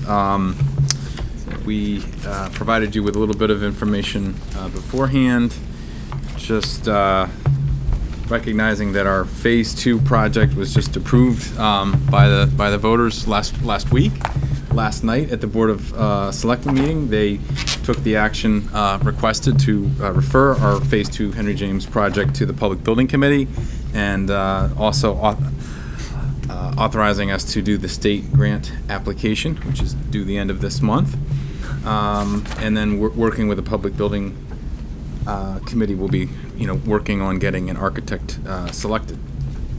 Just a brief footnote: the Phase 1 work, which we're trying to replicate in Phase 2 to enhance the hallways and finish the first floor. We actually have a kickoff meeting tomorrow that Brian will be at to do a little bit more ceiling work from the first phase and do some more sprinkler work. So that will be a little bit of progress this summer.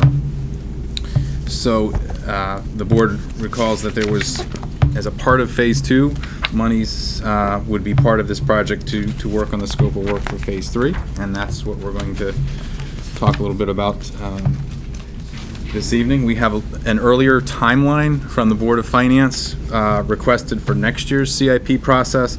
So a lot of what we're trying to do tonight is to be working backwards from, rather than the public hearing process in spring, be working backwards earlier and make sure that we're ready to discuss the Phase 3 project, which would be in year 1 of the next 6-year CIP, and have a better level of detail and define what it is that we're looking for so that we can make presentations to the boards as well as to the public. So we looked at, from our prior conversations going back to the fall in the CIP, we looked at some of the feedback, and after we did the site visit with you all last year, I think that was eye-opening, and we saw that we needed to make sure that the 1957 building got touched. We've had some areas that have been added to, but we didn't want to just focus on some new aspects of our program, but leave this process. So we're trying to do what's been done previously for Simsbury High School, to renovate, bring it up to more of a state-of-the-art goal. Yeah, every 60 years. Every 60 years. And yet, I know there was desire to improve the appearance of the building. This isn't touching the outside. This is focusing on maintaining and looking at spaces on the inside. So I think this last bullet here, we heard, while we want to be state-of-the-art, we also have to keep in mind our enrollment trends, trying to maximize the square footage we have and minimize the need for new construction. So we have shared one design concept option with you, and we have a plan that we're going to, a site overview that we're going to share with the public also. But just to highlight, it still has the science classroom lab concept. That has not changed. We did, based on your feedback, look a bit more with a structure that involved input from department supervisors and both Brian and the assistant principal, as well as Neil and Aaron and Matt and I, looking at the big picture. How we tried to revisit how could we minimize new square footage to be built, and the concept that we have actually shows a 5,300 square foot library media center. It actually shows it over two floors. But that's one of the ways to try to keep the square footage down. It's actually a further variation on one of the themes that we had discussed with you all during the CIP process. And then the other change that you asked us to look at was construction of an auditorium, which had been planned for on the south end of the building, approximately 7,500 square feet. Roughly 500 seats. Again, it's not we're not talking about full design, we're just talking about concepts and cost estimates that have been done with support from the current architect. And so those were some of the key highlights. A little bit farther down on this plan that we're going to look at visually here is there's a fairly good sized wing of tech ed, family consumer science. We want to make sure that doesn't stay in its current state. Another important thing is just the general classrooms. I don't mean to laugh, but I just remember what the current state is. You just recall that tour. So, we have basic flooring, ceiling, painting, lighting type of work that we have built into this cost estimate for many of the other general classrooms. It's not a total revamp, but it's trying to maintain and modernize it to a more current standard. The option that we're going to look at tonight, because of the efficiency and using more of the existing space, actually shows some renovation of the of two health classrooms to be created out of the gym area, and we'll point to that on the screen later. And then also it does more basic work such as the fire suppression system and tries to finish that. So Brooke, right now, how much of the fire suppression system is, Brian? I mean, we are roughly at 50%. I mean, we added a sprinkler main in the first floor hallway project, but it's not operational. So it was making progress. With phase 2, besides doing the second floor hallways, lockers, and ceilings, and lighting, we would also finish the sprinkler in the first floor and extend to the second floor. Right. And then with this phase 3, you'd actually get into classrooms more. Okay. So that's kind of how it progresses. Did you say phase 2 includes an elevator? It does. Replacement of the existing elevator. The discussion as some plumbing, bathroom related work. We really got to study the HVAC of the gymnasium. So some things like that. Trying to and we can't forget things like the kitchen. It's got equipment and dated issues there. So we aren't to that degree of we've planned everything out. But when people look at a number that's in the tens of millions of dollars and say, how is that possible? Well, because we've only touched portions of this building since 1957. I think we've got to keep saying 1957 over and over and over again as we continue to have this conversation. I think we should just put pictures of the tech ed wing on billboards around town. One of, Burke, you going to go to this slide? You want to go to this one now? Yeah, one of the things I would, I think, request a little feedback on, a little dialogue tonight, because it's been a challenge. It's trying to take a look at how we can maximize the square footage that we have in the footprint, but knowing that in doing so, it creates some challenges that aren't ideal. All right, so I want to be out front with that and up front. One of those is with the media center. We have what we think is kind of a unique concept. Again, not a design at this point on 2 floors. There are some concerns with folks about that in the early stages of planning. So one of the things I would ask tonight to have some dialogue about, how important is that in your viewpoint as a Board of Ed, that we absolutely minimize the square footage in that design? Because that's where we got. We started in a different place. Right. The conversation about the auditorium, which we kind of embraced in design, took us in that direction. As you'll see in the cost estimate, it's close to $4 million, so that's an expensive item. But in that, we removed the initial concept of new construction for a media center and tried to find it within. So just in your thinking, as we look at this estimate in early stages and knowing what conversations need to take place afterward, what's your guidance on balancing that? Because we can show different things as well. We didn't want to bring 5 different things tonight and start to have a juggle that we wouldn't get an end to. But that's a point that I'm interested in helping Brian and helping Bert guide this process of how crucial is that? So I know I have a definitive opinion, but I'd like to hear from everybody kind of how you feel about, auditorium, square footage versus maybe the library media center and the need for square footage there, or is it a versus? Just if we can maybe all kind of pipe in and have an opinion, I think that would be important. Is the way that the media center is now, it's basically like a classroom, it's like a double classroom almost. Right. Very narrow, right? Right. I'm remembering. Right. You got it. No Not a lot of space. computers, and then they kind of go to the labs if they need to use. Hasn't changed in a while. Yeah, so if we're not trying to add any new square footage, is it kind of like taking that and we're moving it to the other end of the school, but is it going to be a similar sort of situation where it's more like trying to fit the library media center in like a classroom sort of environment? Well, it's wider, so.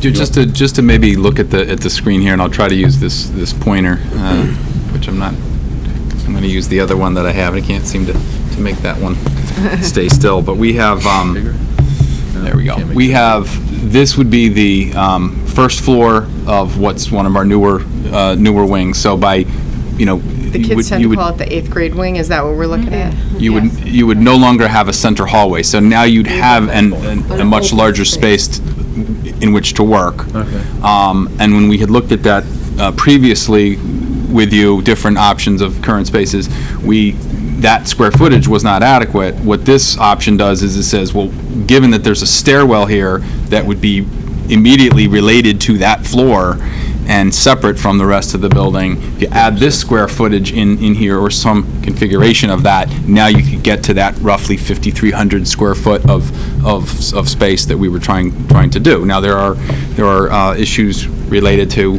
how you operate that. So we're not trying to get into that level this evening. Sure.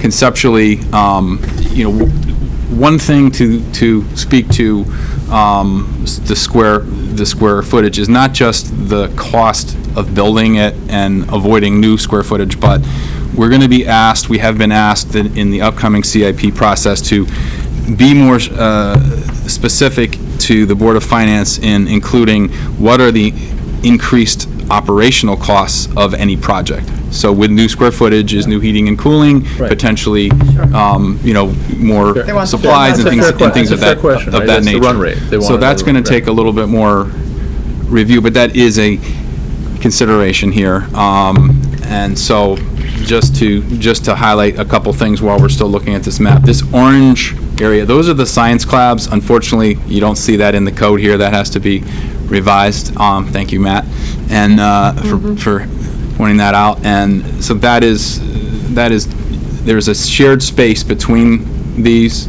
that is labeled there as that prep space. So those are stacked as they've been previously to try to minimize the utility costs.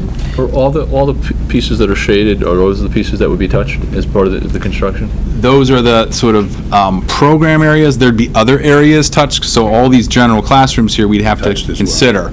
But we're really just trying to highlight known renovation or construction areas. So this area is our current library area, so it's going to be renovated back into classroom space. Okay.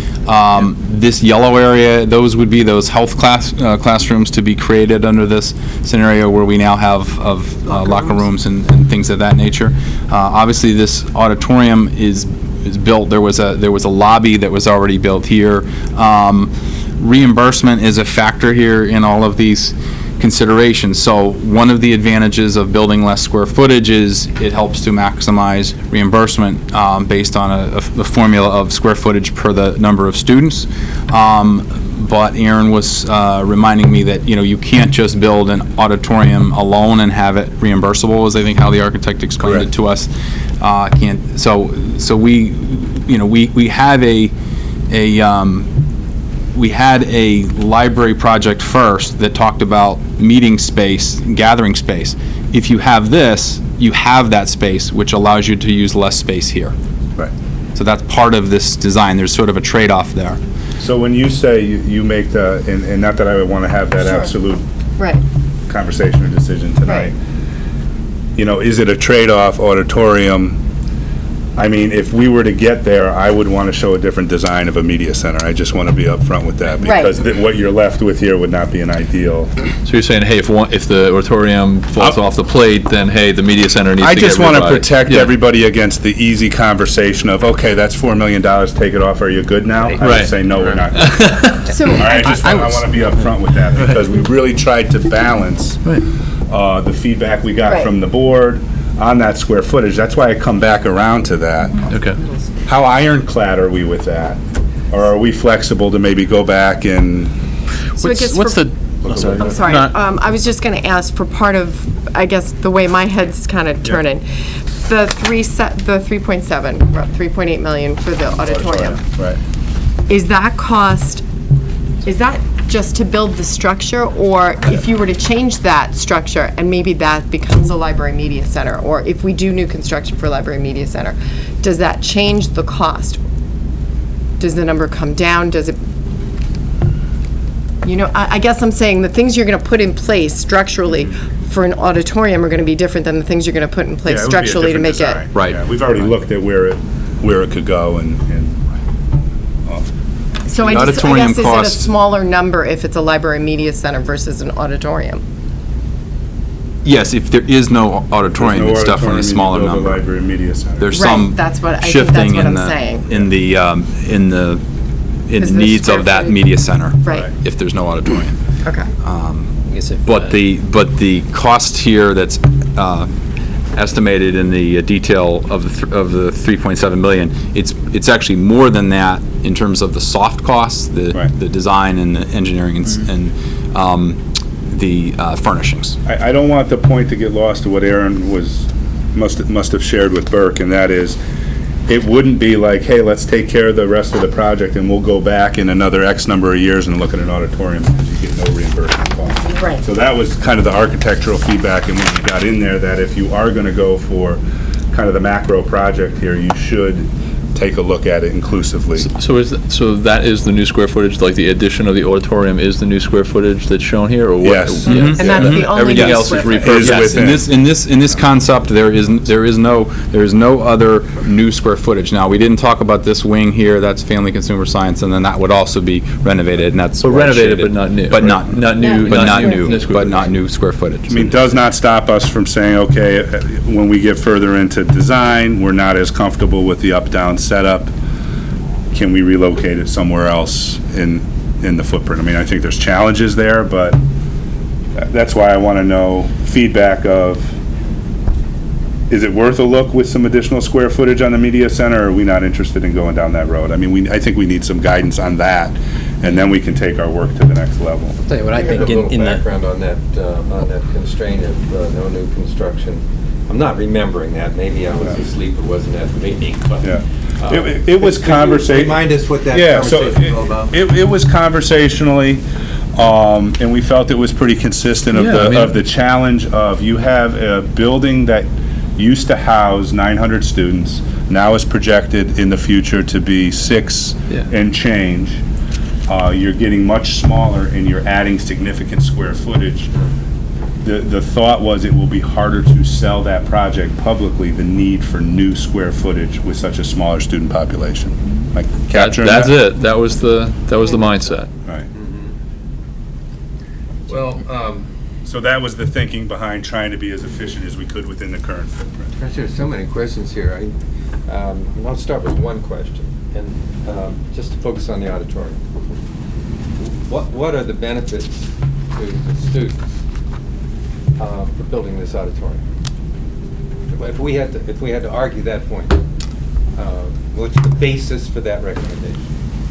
Well, I think there's some significant benefits. I mean, for starters, we have a music program where almost every one of our students is a participant. And so if you look at our enrollment from this year of approximately 715, you're talking about probably close to 700 students in an award-winning music program that doesn't have any kind of a performance space. I mean, we have a room for large group rehearsals for our chorus and for our band.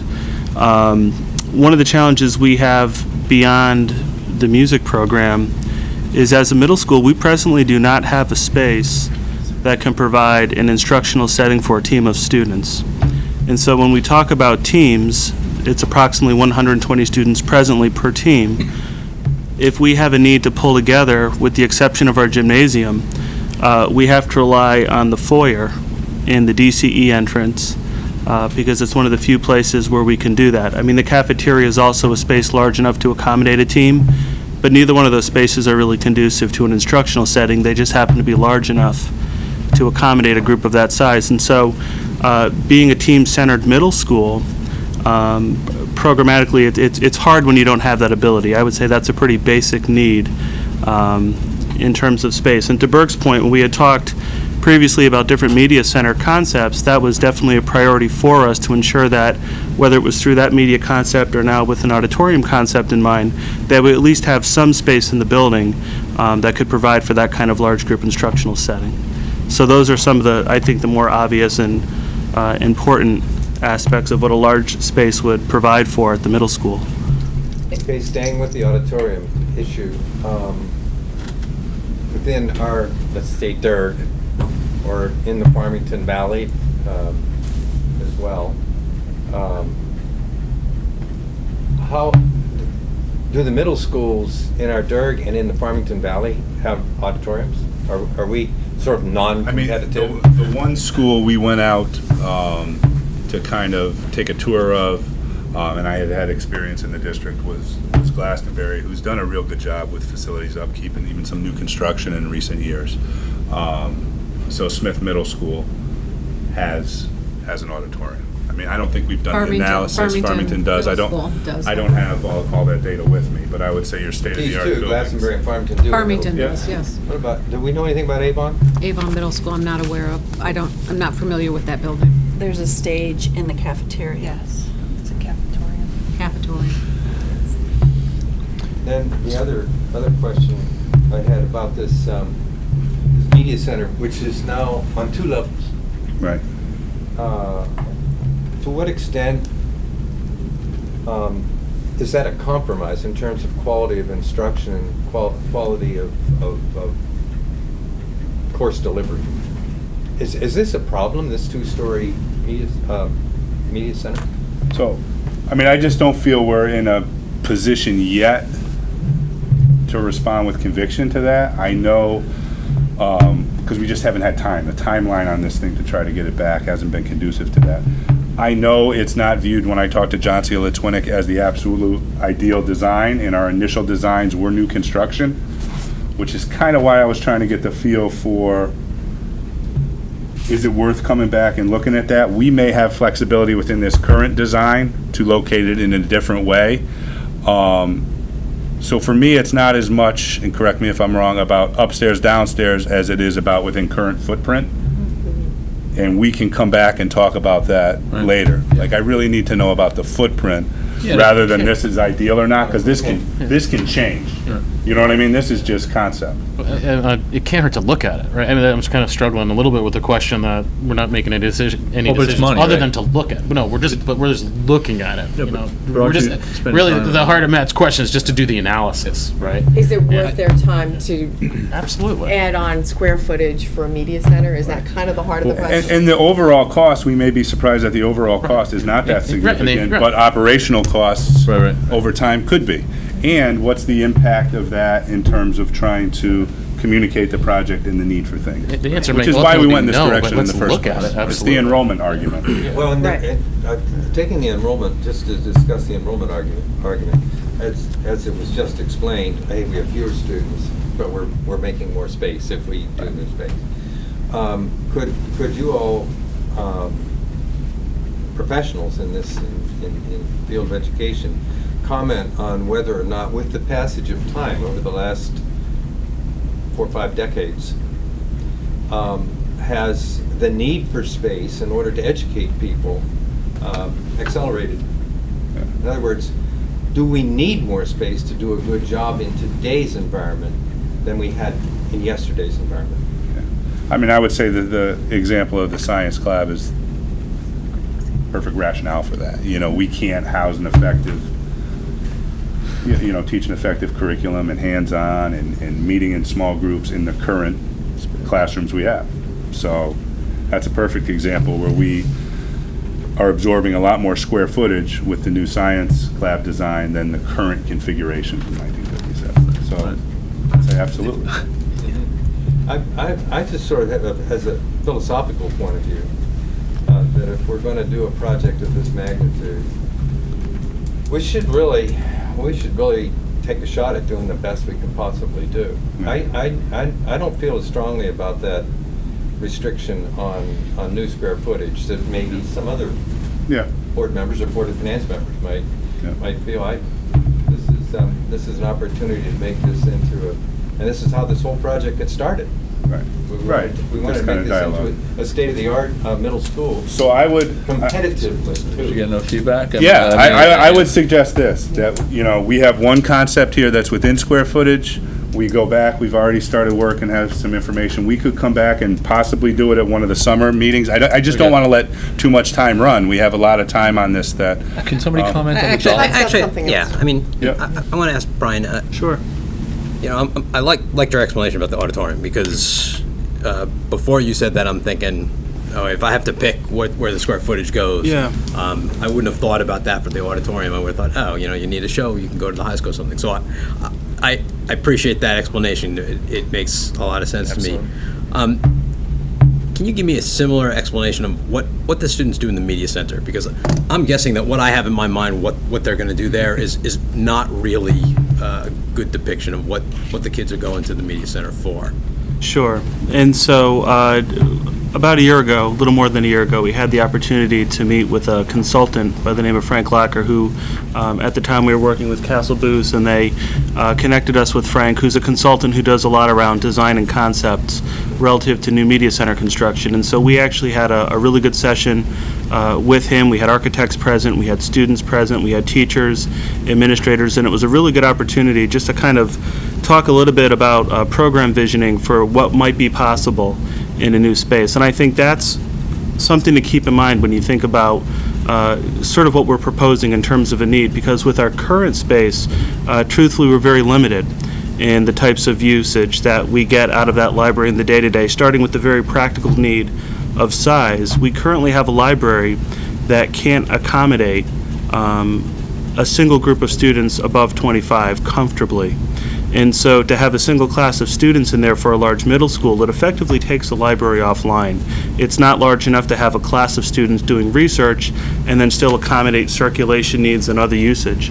So starting from a very basic size standpoint, there's a lot of limitations. And so because of that, our current usage looks very different than what it might otherwise be if we had a facility large enough to accommodate, for example, more than one class simultaneously. So in its present use, to answer your question simply, we do see classes in there throughout the day, typically one at a time, for some computer usage, for some research use. Increasingly this year, what the library has sort of evolved into is a little bit of a makerspace concept, which is something that's an interesting idea. It's closely aligned to STEM. We've seen a lot of student usage, kids coming in to work on various types of projects, hands-on activities, and things like that. So, I mean, that's in the day-to-day what you would see at Henry James if you were to come in and spend some time in the library. Yeah, I guess probably what I should have asked was what should the media center be used for? What would a new media center be used for? Sure. How much use does the media center? Well, it's a library now being used, right? It's a library, right? That's being in essence repurposed as a media center, right? I mean, it's evolved into it, right? I think we're doing the best we can with what we have, and to that point, I think our staff does a really great job. One of the things that came up thematically in these conversations about library design was when you think about the nature of education, a very traditional notion of students as consumers of information, when you think about going to the library, checking out a book, reading the book, returning the book, increasingly we think about students as producers of information. And so I think to Tom's point about this concept of a media center, we're really not talking about a library. We're talking about a space that lends itself to collaborative learning. We're talking about a space where students can come and interact very differently around project-based learning and research in a way that right now we just don't have the ability So to similar do. to like what's in place at the high school? Like you envision something like that, with a lot of open space, a lot of technology Probably around? on a different scale in terms of Right, square right. footage, but that's essentially closer to what we're talking about. See, I'd love to add square footage for something like that. It's cool. And then, it'd be kind of neat. You use the space upstairs as a maker space, right near the science classrooms would be kind of neat too. You get a little bit of everything. Would you then consider students who have study halls being more policy about letting them go to the media center during that study hall to work there rather than doing it in the classroom? Yeah, I Thinking when they would be in there. Oh, absolutely. I mean, I think there's a lot of possibilities. It's just, again, with our current configuration, we can't do that, but those are the types of things that would be more optional with a different space, truthfully. Why don't we come back with that, and we'll have both those Yeah. things to look Right. at. I think, And then I think we can make some real decisions, all right? yeah, it's a more meaningful conversation when we're actually looking at both. We felt the need to start this conversation somewhere with one rather than juggling multiple. And then I think we'll be able to really quantify that conversation about square footage. I think we have to come back to that and what we think will sell. The money? You guys Yes. have anytime Burke. talking about the money? Burke, can you? But I was just going to, really, just a quick aside, if you're going to do the media center research of how we're going to use it, my suggestion would be you go to the ninth graders who get to experience the high school and have them talk about how that impacts them, because that's going to help us go to the community and see this is what our kids are saying when they're looking at this. Yeah, I agree. So the conceptual cost estimate for this option that we illustrated here is just about 22.8 million. So it's, people have had sticker shock with our placeholder of 22. It's not gone in the other direction. And certainly the square footage areas are significant. I mean, we've got about 10,000 square feet of general classrooms to touch. We have, if there's new construction of 7,500 square foot for the auditorium renovation, of science clubs, another 7,000 square feet, and tech ed wing is about 8,000 square feet, couple thousand square feet of new health classrooms to be renovated, and that's not counting the sprinklers, which is not really a square footage, but a linear footage. That's the construction hard costs are about 18.8 million, and then the soft costs, including hazardous architects, engineering, furnishings, and things. That's another 2.4 million. So that's the macro of where we're at. So we can compare some other options and get some conceptual estimates and share those with you. And again, we weren't looking for answers tonight or decisions tonight. We know there's several members who are not able to be part of it. But the more that we can get a consensus of you're in the right direction and we can support this, will save us time in this process once we get an architect on board. Just ask you a question, and I should have asked this before, back on the media center. You may not even know this yet, but in the current existing footprint, what's the increase in square footage for the media center? What's that delta? Yeah, working from memory, it was roughly 3,600 square feet between the three classrooms now, so going in this option, going up to 5,300. Okay. Again, if we were bringing an option back of new square footage and so forth, it would change depending upon what else is in the plan. Sure, yeah.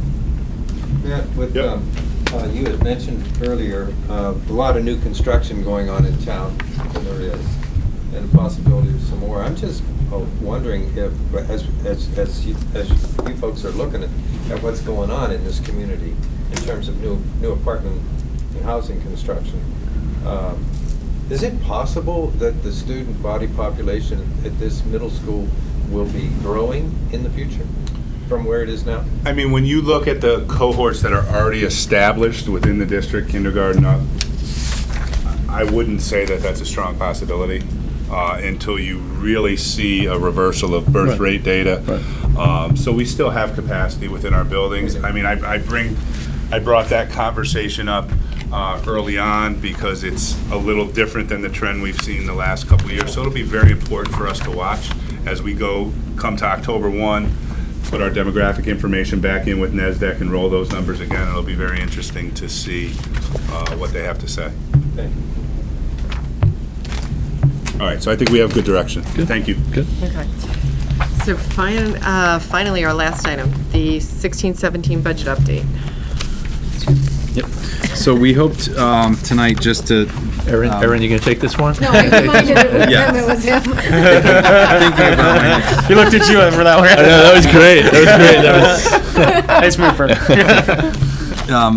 The schedule this year and the process this year was obviously unique in our recent memory. So if for nothing else, this exhibit helps Matt, myself, all of us go back and kind of each step of the way trace what actually happened and how we actually got here. So this gives you a little bit of what had happened since the April 1st public hearing, and then there were several beyond that. So the net increase that was approved by the voters is 1.51%, and this was $289,000 less than where we started out from, but based on the options that we reviewed with you all later in April and into March, we ended up with use of non-lapsing account monies as a way of getting to that reduction without hurting program. And so we just wanted to give you an illustration of the major categories similar to your quarterly report. So as you move into next year, that you see, where are those reductions going to be coming from. We're showing reduction in the insurance and pension category is really the primary area. There were actually there was going to be an modest increase of $50,000 in pupil transportation, so that is actually back down so that's flat. The modest increase in the general control, that's actually our contribution towards the assistant town engineer shared services job with the town. So those are some of the major category areas. Down in the box below, we just try to show you that in terms of the non-lapsing account use, which we know of about $249,000 that was authorized to be continued forward, we would estimate that $50,000 of that would be towards pupil transportation, out of district transportation, insurance and pension, roughly 99, and the outgoing transfer accounts, out of district tuition, 100,000. So that's generally how we see it, but we won't know. We won't know until the new year starts, and you'll see these updates on a quarterly basis. Thank you. So I don't know if there's any other questions, but I think it's a great idea. This was a great summary, and this is the starting point for next, right? This is the starting point for next year. Different than how you had left it. Right, we left it from your last. This is awesome. This is awesome. All right. Any info from anywhere about what might happen in the legislature in the upcoming weeks in terms of restoring that $20 million cut that the governor made? Donnie, have we heard anything? I haven't heard anything. We've not. No. We've not heard anything. When we will hear something? I believe there is an override veto process that would have to happen fairly soon. I can certainly share through Matt an update to you all on those timelines via email as soon as we get an answer to that. Okay, so now we're at second public audience. So unless any of you would like to say something. Our next meeting is Tuesday, September 13th. But board members are reminded, we are going to have summer meetings because Neil's going to be busy. So watch your emails. And those dates have been set, and one of those will get an update? Okay. Right? The first one is next Friday, and I'll remind you of the other two when I send that agenda. All right. So with that, Motion to adjourn. I'll move that. Second? Second, and have a good summer. Yes. Yes. All in favor? Aye, everybody. Done. Thank you. Thank you, Maya. Yeah, good luck, Maya. Yeah. Yeah. Hope it all goes well. I'm sure it will. Motion to adjourn.